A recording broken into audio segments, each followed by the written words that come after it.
dito sa Lower Wangalan, Trinidad, Benguet. Halina kayo! Kwentong Kalakbay. Discovering the hidden gems of Cordillera.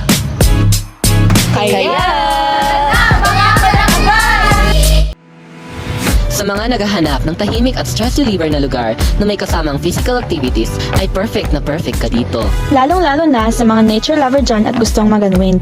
Malawak ang lugar, a great place to hang out if you're looking for a place to escape without going too far. Magkaibigan man o magkaibigan, pwede rin sa mga broken. So, ano na? Tara na!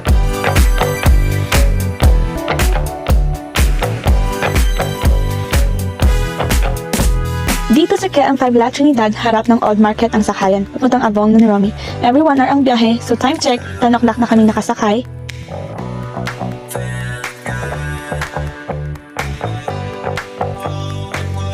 And after 15 minutes, ay nakarating na kami.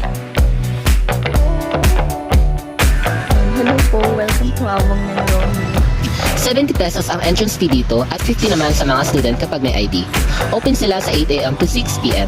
Napakatahimik at peaceful ng lugar at marami din silang encouraging quotes. Perfect talaga sa mga taong gusto ng tahimik na lugar para mag-meditate.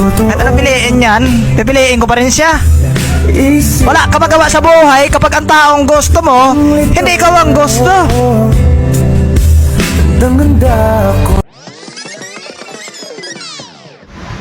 Perfect din talaga ito sa mga gustong maging action star dahil meron silang knife, axe, and shuriken throwing, archery, airsoft firing, darts, and you can also play board games. Meron din silang free games if magpa-avail ka. Magkakaiba ang playing venues dito kaya nakaka-enjoy i-explore yung place. Sarap maglabas ng sama ng loob dito, lalo na pag inimagine mo ang mukha ng nanakit sa'yo. Char!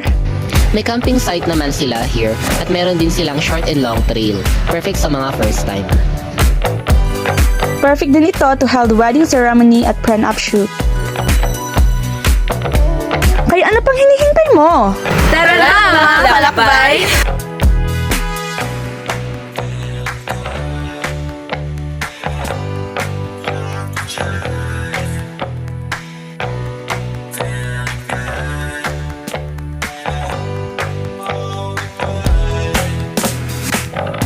Hanggang sa muli!